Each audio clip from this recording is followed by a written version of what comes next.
ಜಾಗತಿಕ ವೇದಿಕೆಯಲ್ಲಿ ಭಾರತದ ಧ್ವನಿಯನ್ನ ಅತ್ಯಂತ ಪ್ರಬಲವಾಗಿ ಎತ್ತಿ ಹಿಡಿಯುವ ವ್ಯಕ್ತಿ ತಮ್ಮ ಚಾಣಾಕ್ಷ ಮಾತುಗಳಿಂದಲೇ ಎದುರಾಳಿ ರಾಷ್ಟ್ರಗಳಿಗೆ ನಡುಕವನ್ನು ಹುಟ್ಟಿಸುವ ನಮ್ಮ ದೇಶದ ವಿದೇಶಾಂಗ ಸಚಿವ ಎಸ್ ಜೈಶಂಕರ್ ಅವರ ಬಗ್ಗೆ ನಿಮ್ಗೆಲ್ಲ ಗೊತ್ತೇ ಇದೆ. ಆದರೆ ಒಬ್ಬ IFS ಅಧಿಕಾರಿಯಾಗಿ ವೃತ್ತಿ ಜೀವನವನ್ನ ಆರಂಭಿಸಿದ ಜೈಶಂಕರ್ ಅವರ ಅಂದಿನ ಆದಾಯ ಎಷ್ಟಿತ್ತು, ರಾಜಕೀಯಕ್ಕೆ ಬಂದ ನಂತರ ಇವರ ಆಸ್ತಿ ಮತ್ತು ಸಂಪತ್ತಿನಲ್ಲಿ ಎಷ್ಟರ ಮಟ್ಟಿಗೆ ಬದಲಾವಣೆಯಾಗಿದೆ, ಇದಷ್ಟೇ ಅಲ್ಲ ಇವರ ವೈಯಕ್ತಿಕ ಜೀವನದ ಬಗ್ಗೆ ಕುತೂಹಲಕಾರಿ ವಿಷಯವೊಂದಿದೆ.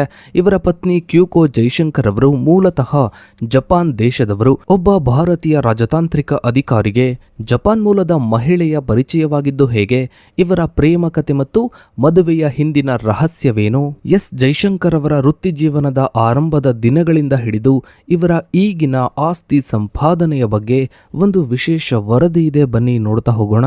ಸ್ನೇಹಿತರೆ, ಭಾರತದ ವಿದೇಶಾಂಗ ವ್ಯವಹಾರಗಳ ಸಚಿವರಾದ ಡಾಕ್ಟರ್ ಸುಬ್ರಹ್ಮಣ್ಯಂ ಜೈಶಂಕರ್ ಅವರು ಈಗಿನ ಭಾರತದ ರಾಜಕೀಯ ಮತ್ತು ರಾಜತಾಂತ್ರಿಕ ಭೂಪಟದಲ್ಲಿ ಅತ್ಯಂತ ಪ್ರಭಾವಶಾಲಿ ವ್ಯಕ್ತಿಗಳಲ್ಲಿ ಒಬ್ಬರಾಗಿ ಗುರುತಿಸಿಕೊಂಡಿದ್ದಾರೆ. ಇವರ ವೃತ್ತಿ ಜೀವನವು ಕೇವಲ ಅಧಿಕಾರಶಾಹಿಯ ಪಥವಲ್ಲ, ಬದಲಾಗಿ ಇದು ಜಾಗತಿಕ ವೇದಿಕೆಗಳಲ್ಲಿ ಭಾರತದ ಸ್ಥಾನಮಾನವನ್ನ ಮರು ವ್ಯಾಖ್ಯಾನಿಸುವ ಒಂದು ಬೌದ್ಧಿಕ ಮತ್ತು ಆರ್ಥಿಕ ಪ್ರಯಾಣವಾಗಿದೆ. ಸ್ನೇಹಿತರೆ, ಜೈಶಂಕರ್ ಅವರು ಜನವರಿ 9, 1955ರಂದು ದೆಹಲಿಯಲ್ಲಿ ಒಂದು ಪ್ರಖ್ಯಾತ ತಮಿಳು ಕುಟುಂಬದಲ್ಲಿ ಜನಿಸುತ್ತಾರೆ. ಇವರ ತಂದೆ ಕೃಷ್ಣಸ್ವಾಮಿ ಸುಬ್ರಹ್ಮಣ್ಯನ್ ಅವರು ಭಾರತದ ಕಾರ್ಯತಂತ್ರ ವ್ಯವಹಾರಗಳ ಪಿತಾಮಹ ಎಂದು ಕರೆಯಲ್ಪಡುವ ಅತ್ಯಂತ ಗೌರವಾನ್ವಿತ ನಾಗರಿಕ ಸೇವಕರಾಗಿದ್ದರು. ತಂದೆಯವರ ಭೌತಿಕ ಪ್ರಭಾವವು ಜೈಶಂಕರ್ ಅವರ ಮೇಲೆ ಆಳವಾಗಿತ್ತು. ಇವರ ಪ್ರಾಥಮಿಕ ಶಿಕ್ಷಣವು ದೆಹಲಿಯ ಏರ್ಫೋರ್ಸ್ ಸ್ಕೂಲ್ ಮತ್ತು ಬೆಂಗಳೂರಿನ ಮಿಲಿಟರಿ ಶಾಲೆಯಲ್ಲಿ ನಡೆಯಿತು. ಇದು ಇವರಿಗೆ ಶಿಸ್ತು ಮತ್ತು ರಾಷ್ಟ್ರೀಯತೆಯ ಭದ್ರ ಬುನಾದಿಯನ್ನ ಹಾಕೊಡ್ತು. ಉನ್ನತ ಶಿಕ್ಷಣಕ್ಕಾಗಿ ದೆಹಲಿಯ ಸೆಂಟ್ ಸ್ಟೀಫನ್ಸ್ ಕಾಲೇಜನ್ನ ಆಯ್ಕೆ ಮಾಡಿಕೊಂಡ ಜೈಶಂಕರ್ ಅಲ್ಲಿ ರಸಾಯನಶಾಸ್ತ್ರದಲ್ಲಿ BSc ಪದವಿಯನ್ನ ಪಡಿತಾರೆ. ಆದ್ರೂ ಇವರ ಆಸಕ್ತಿಯು ಅಂತಾರಾಷ್ಟ್ರೀಯ ವಿದ್ಯಮಾನಗಳ ಕಡೆಗೆ ತಿರುಗಿತ್ತು. ಇವರು ಜವಾಹರ್ಲಾಲ್ ನೆಹರು ವಿಶ್ವವಿದ್ಯಾನಿಲಯದಲ್ಲಿ ರಾಜ್ಯಶಾಸ್ತ್ರದಲ್ಲಿ MA ಮತ್ತು ಅಂತಾರಾಷ್ಟ್ರೀಯ ಸಂಬಂಧಗಳಲ್ಲಿ MPhil ಹಾಗೂ PhD ಅನ್ನ ಪೂರೈಸುತ್ತಾರೆ. ಇವರ PhD ಸಂಶೋಧನೆಯು ಪರಮಾಣು ರಾಜತಾಂತ್ರಿಕತೆಯ ಮೇಲೆ ಕೇಂದ್ರೀಕೃತವಾಗಿತ್ತು. ಇದು ಭಾರತದ ಪರಮಾಣು ನೀತಿಯನ್ನು ರೂಪಿಸುವಲ್ಲಿ ಇವರು ವಹಿಸಿದ ನಂತರದ ಪಾತ್ರಕ್ಕೆ ಮುನ್ನುಡಿಯಾಗಿತ್ತು.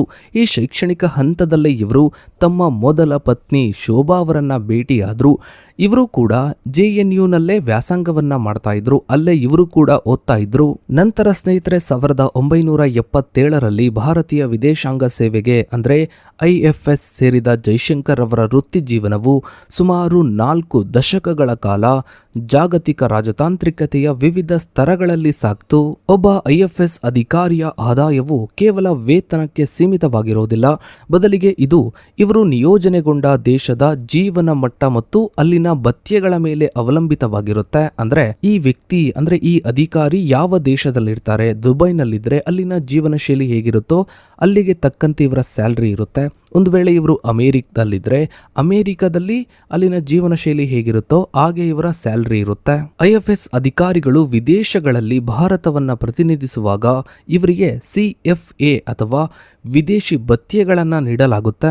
ಈ ಭತ್ಯೆಯು ಆಯಾ ದೇಶದ ಹಣದುಬ್ಬರದ ವಿನಿಮಯ ದರ ಮತ್ತು ಜೀವನ ವೆಚ್ಚವನ್ನ ಆಧರಿಸಿರುತ್ತದೆ. ಜೈಶಂಕರ್ ಅವರು ಮಾಸ್ಕೋದಲ್ಲಿ ತಮ್ಮ ವೃತ್ತಿ ಜೀವನವನ್ನ ಆರಂಭಿಸಿದಾಗ ಸೋವಿಯತ್ ಒಕ್ಕೂಟದಲ್ಲಿನ ಜೀವನ ವೆಚ್ಚಕ್ಕೆ ಅನುಗುಣವಾಗಿ ಇವರಿಗೆ ವೇತನವನ್ನ ನೀಡಲಾಗ್ತಿತ್ತು.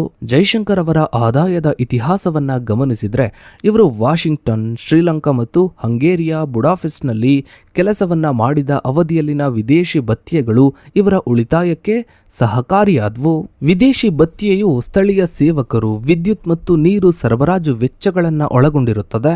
ಇದು ಅಧಿಕಾರಿಗೆ ತಮ್ಮ ಮೊದಲ ವೇತನವನ್ನ ಉಳಿಸಲು ಅನುವು ಮಾಡಿಕೊಡುತ್ತದೆ.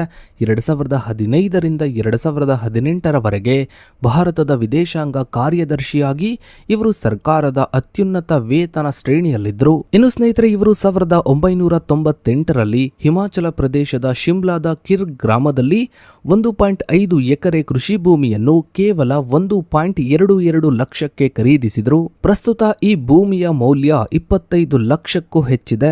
ಅದೇ ರೀತಿ 2004ರಲ್ಲಿ ಇವರು ಗುರುಗಾವ್ನ IFS ಸಹಕಾರಿ ಗೃಹ ನಿರ್ಮಾಣ ಸಂಘದಲ್ಲಿ 1841 ಚದುರ ಅಡಿಯ ಒಂದು ಅಪಾರ್ಟ್ಮೆಂಟ್ ಅನ್ನ 17 ಲಕ್ಷಕ್ಕೆ ಖರೀದಿಸಿದರು. ಇನ್ನು ಸ್ನೇಹಿತರೆ, ಜನವರಿ 2018ರಲ್ಲಿ ವಿದೇಶಾಂಗ ಕಾರ್ಯದರ್ಶಿಯಾಗಿ ನಿವೃತ್ತರಾದ ನಂತರ ಜೈಶಂಕರ್ ಅವರು ಸಾರ್ವಜನಿಕ ಸೇವೆಯಿಂದ ಖಾಸಗಿ ವಲಯಕ್ಕೆ ದೊಡ್ಡ ಜಿಗಿತವನ್ನ ಮಾಡಿದ್ರು. ಮೇ 2018ರಲ್ಲಿ ಇವರು ಟಾಟಾ ಸನ್ಸ್ ಲಿಮಿಟೆಡ್ಗೆ ಜಾಗತಿಕ ಕಾರ್ಪೊರೇಟ್ ವ್ಯವಹಾರಗಳ ಅಧ್ಯಕ್ಷರಾಗಿ ನೇಮಕಗೊಂಡರು. ಟಾಟಾ ಸಮೂಹದಂತಹ ಜಾಗತಿಕ ಕಂಪನಿಯಲ್ಲಿ ಈ ಹುದ್ದೆಯು ಅತ್ಯಂತ ಮಹತ್ವದ್ದಾಗಿತ್ತು.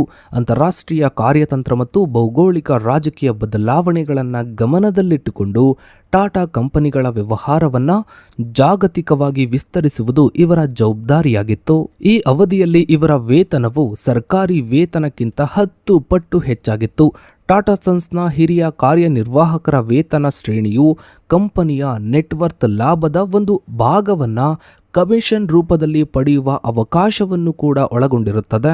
ವರದಿಗಳ ಪ್ರಕಾರ ಟಾಟಾ ಸನ್ಸ್ನಲ್ಲಿ ಉನ್ನತ ಹುದ್ದೆಗಳಲ್ಲಿರುವವರಿಗೆ ವಾರ್ಷಿಕ ಕೋಟ್ಯಾಂತರ ರೂಪಾಯಿಗಳ ವೇತನವಿರುತ್ತದೆ. ಜೈಶಂಕರ್ ಅವರು ರಾಜಕೀಯಕ್ಕೆ ಬರುವ ಮೊದಲು ಸಲ್ಲಿಸಿದ ಆದಾಯ ತೆರಿಗೆ ರಿಟರ್ನ್ಸ್ ITR ಈ ಬದಲಾವಣೆಯನ್ನ ಸ್ಪಷ್ಟವಾಗಿ ತೋರಿಸುತ್ತದೆ. 2018-19 ಹಣಕಾಸು ವರ್ಷದಲ್ಲಿ ಇವರ ಆದಾಯ 3.79 ಕೋಟಿ ಇತ್ತು. ಆದರೆ 2019-20 ಹಣಕಾಸು ವರ್ಷದಲ್ಲಿ ಇವರ ಒಟ್ಟು ಆದಾಯ 9.84 ಕೋಟಿ ಎಂದು ದಾಖಲಿಸಲಾಗಿದೆ. ಇದು ಇವರ ಕಾರ್ಪೊರೇಟ್ ವೃತ್ತಿಯ ಲಾಭದಾಯಕತೆಯನ್ನ ಸಾಬೀತುಪಡಿಸುತ್ತದೆ. ಇನ್ನು ಸ್ನೇಹಿತರೆ, ಜೈಶಂಕರ್ ಅವರ ವೈಯಕ್ತಿಕ ಜೀವನವು ಸಾಂಸ್ಕೃತಿಕ ಸೇತುವೆಯಂತಿದೆ. ಇವರು 2 ಬಾರಿ ಮದುವೆಯಾಗಿದ್ದಾರೆ ಮತ್ತು ಇವರ 2 ಸಂಬಂಧಗಳು ಇವರ ಜೀವನದ ವಿವಿಧ ಹಂತಗಳ ಕಥೆಯನ್ನ ಹೇಳುತ್ತವೆ. ಜೈಶಂಕರ್ ಅವರ ಮೊದಲ ಪತ್ನಿ ಶೋಭಾ ಜೈಶಂಕರ್, ಇವರಿಬ್ಬರು ದೆಹಲಿಯ ಜವಾಹರ್ಲಾಲ್ ನೆಹರು ವಿಶ್ವವಿದ್ಯಾನಿಲಯದಲ್ಲಿ ಒಟ್ಟಿಗೆ ಓದ್ತಾ ಇದ್ರು. JNUನ ಕಾವೇರಿ ಮತ್ತು ಗೋದಾವರಿ ಹಾಸ್ಟೆಲ್ ಸಂಕೀರ್ಣಗಳ ನಡುವಿನ ದಿನಗಳು ತಮ್ಮ ಜೀವನದ ಸುಂದರ ನೆನಪುಗಳು ಎಂದು ಜೈಶಂಕರ್ ಒಮ್ಮೆ ಇಂಟರ್ವ್ಯೂನಲ್ಲಿ ಸ್ಮರಿಸಿಕೊಂಡಿದ್ದರು. ಶೋಭಾ ಮತ್ತು ಜೈಶಂಕರ್ ಅವರ ವಿವಾಹವು ಸುಖಮಯವಾಗಿತ್ತು ಮತ್ತು ಇವರಿಗೆ ಧ್ರುವ ಹಾಗೂ ವೇದ ಎಂಬ 2 ಮಕ್ಕಳಿದ್ದಾರೆ. ಆದರೆ ಶೋಭಾ ಅವರು ಅನಾರೋಗ್ಯದ ಕಾರಣ ಬಳಲ್ತಾ ಇದ್ರು ಮತ್ತು ದೀರ್ಘಕಾಲದ ಹೋರಾಟದ ನಂತರ ನಿಧನರಾಗ್ತಾರೆ. ಇದು ಜೈಶಂಕರ್ ಅವರ ಜೀವನದ ಅತ್ಯಂತ ಕಠಿಣ ಹಂತವಾಗಿತ್ತು. ಇನ್ನು ಜೈಶಂಕರ್ ಅವರು 1996ರಿಂದ 2000ನೇ ಇಸವಿಯಲ್ಲಿ ಜಪಾನ್ನ ಟೋಕಿಯೋದಲ್ಲಿ ಭಾರತದ ರಾಯಭಾರ ಕಚೇರಿಯಲ್ಲಿ ಉಪಮುಖ್ಯಸ್ಥರಾಗಿ ಸೇವೆಯನ್ನ ಸಲ್ಲಿಸ್ತಾ ಇದ್ದಾಗ ಕ್ಯೂಕೋ ಸುಮೇಖಾವ್ ಅವರನ್ನ ಭೇಟಿಯಾದರು. ಕ್ಯೂಕೋ ಅವರು ಜಪಾನಿ ಮೂಲದವರಾಗಿದ್ದು ಅತ್ಯಂತ ಸುಸಂಸ್ಕೃತ ಕುಟುಂಬದ ಹಿನ್ನೆಲೆಯನ್ನ ಹೊಂದಿದ್ರು. ಆಶ್ಚರ್ಯಕರ ಸಂಗತಿ ಎಂದರೆ ಜೈಶಂಕರ್ ಮತ್ತು ಕ್ಯೂಕೋ ಇಬ್ಬರ ಜನ್ಮದಿನವೂ ಕೂಡ ಜನವರಿ 9ರಂದೇ ಬರುತ್ತದೆ. ಟೋಕಿಯೋದಲ್ಲಿ ಇಬ್ಬರ ನಡುವಿನ ಒಡನಾಟವು ಸ್ನೇಹದಿಂದ ಪ್ರೇಮಕ್ಕೆ ತಿರುಗ್ತು. 1998ರಲ್ಲಿ ಇವರು ದಾಂಪತ್ಯ ಜೀವನಕ್ಕೆ ಕಾಲಿಟ್ರು. ವಿವಾಹದ ನಂತರ ಕ್ಯೂಕೋ ಅವರು ಭಾರತೀಯ ಸಂಸ್ಕೃತಿಯನ್ನ ಸಂಪೂರ್ಣವಾಗಿ ಅಪ್ಪಿಕೊಂಡ್ರು ಮತ್ತು ಹಿಂದೂ ಧರ್ಮಕ್ಕೆ ಮತಾಂತರಗೊಂಡ್ರು. ಕ್ಯೂಕೋ ಜೈಶಂಕರ್ ಎಂದು ತಮ್ಮ ಹೆಸರನ್ನ ಬದಲಿಸಿಕೊಂಡ್ರು. ಇವರಿಗೆ ಅರ್ಜುನ್ ಎಂಬ ಮಗನಿದ್ದಾನೆ. ಇನ್ನು ಕ್ಯೂಕೋ ಜೈಶಂಕರ್ ಅವರು ಕೇವಲ ಸಚಿವರ ಪತ್ನಿಯಾಗಿ ಮಾತ್ರವಲ್ಲದೆ ಸಾಂಸ್ಕೃತಿಕ ರಾಯಭಾರಿಯಾಗಿಯೂ ಗುರುತಿಸಿಕೊಂಡಿದ್ದಾರೆ. 2023ರಲ್ಲಿ ಭಾರತದಲ್ಲಿ ನಡೆದ G20 ಶೃಂಗಸಭೆಯ ಸಂದರ್ಭದಲ್ಲಿ ಜಾಗತಿಕ ನಾಯಕರ ಸಂಗಾತಿಗಳಿಗೆ ಭಾರತದ 5,000 ವರ್ಷಗಳ ಹಳೆಯ ವಿಶ್ವಕರ್ಮ ಕಲೆ ಮತ್ತು ಪರಂಪರೆಯನ್ನ ಪರಿಚಯಿಸುವ ಪ್ರದರ್ಶನವನ್ನ ಇವರು ಸಂಘಟಿಸುವಲ್ಲಿ ಇವರು ಮುಂಚೂಣಿಯಲ್ಲಿದ್ದರು. ಇನ್ನು ಇವರು ಭಾರತೀಯ ಉಡುಗೆ ತೊಡುಗೆಗಳಲ್ಲಿ ಅತ್ಯಂತ ಸಹಜವಾಗಿ ಕಾಣಿಸಿಕೊಳ್ತಾರೆ ಮತ್ತು ತಮಿಳು ಸಂಸ್ಕೃತಿಯ ಬಗ್ಗೆ ಅಪಾರ ಗೌರವವನ್ನ ಹೊಂದಿದ್ದಾರೆ. ಇನ್ನು ಸ್ನೇಹಿತರೆ, ಮೇ 30, 2019ರಂದು ಜೈಶಂಕರ್ ಅವರು ನರೇಂದ್ರ ಮೋದಿ ಅವರ ಸಂಪುಟಕ್ಕೆ ಸೇರ್ಪಡೆಗೊಂಡಾಗ ಭಾರತದ ಇತಿಹಾಸದಲ್ಲಿ ವಿದೇಶಾಂಗ ಕಾರ್ಯದರ್ಶಿಯಾಗಿದ್ದ ವ್ಯಕ್ತಿಯೊಬ್ಬರು ಅದೇ ಇಲಾಖೆಯ ಸಚಿವರಾದ ಮೊದಲ ನಿದರ್ಶನವದು. ಇವರು ಜುಲೈ 2019ರಲ್ಲಿ ಗುಜರಾತ್ನಿಂದ ರಾಜ್ಯಸಭಾ ಸದಸ್ಯರಾಗಿ ಆಯ್ಕೆಯಾದರು ಮತ್ತು ಜುಲೈ 2023ರಲ್ಲಿ ಮರು ಆಯ್ಕೆಯಾದರು. ಇನ್ನು ಜೈಶಂಕರ್ ಅವರ ಒಟ್ಟು ಆಸ್ತಿಯು ಕಳೆದ 4 ವರ್ಷಗಳಲ್ಲಿ ಸುಮಾರು .27 ಕೋಟಿಯಷ್ಟು ಏರಿಕೆಯಾಗಿದೆ. 2019 ಅಫಿಡವಿಟ್ ಪ್ರಕಾರ ಇವರ ಒಟ್ಟು ಆಸ್ತಿ 15.82 ಕೋಟಿ.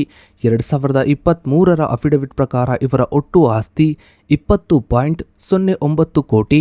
ಸೊ ಇದಾಗಿತ್ತು ಸ್ನೇಹಿತರೆ ಇವತ್ತಿನ ಈ ಒಂದು ವಿಡಿಯೋದ ಬಗ್ಗೆ ನಿಮ್ಮ ಅನಿಸಿಕೆ ಅಭಿಪ್ರಾಯಗಳನ್ನು ತಪ್ಪದೇ ಕಮೆಂಟ್ ಸೆಕ್ಷನ್ ಅಲ್ಲಿ ಕಮೆಂಟ್ ಮಾಡಿ. ಹಾಗೆ ವಿಡಿಯೋಗೊಂದು ಲೈಕ್ ಮಾಡ್ತಾ ವಿಡಿಯೋನಾದಷ್ಟು ಎಲ್ಲ ಕಡೆ ಶೇರ್ ಮಾಡಿ. ನೀವಿನ್ನು ನಮ್ಮ ಚಾನಲ್ಗೆ ಸಬ್ಸ್ಕ್ರೈಬ್ ಆಗಿಲ್ಲ ಅಂದ್ರೆ ಕೆಳಗಡೆ ಕಾಣ್ತಾ ಇರೋ ಸಬ್ಸ್ಕ್ರೈಬ್ ಬಟನ್ ಕ್ಲಿಕ್ ಮಾಡಿ. ಹಾಗೆ ಪಕ್ಕದಲ್ಲಿ ಕಾಣೋ ಬೆಲ್ ಐಕಾನ್ ಕೂಡ ಕ್ಲಿಕ್ ಮಾಡಿ. ಥ್ಯಾಂಕ್ಸ್.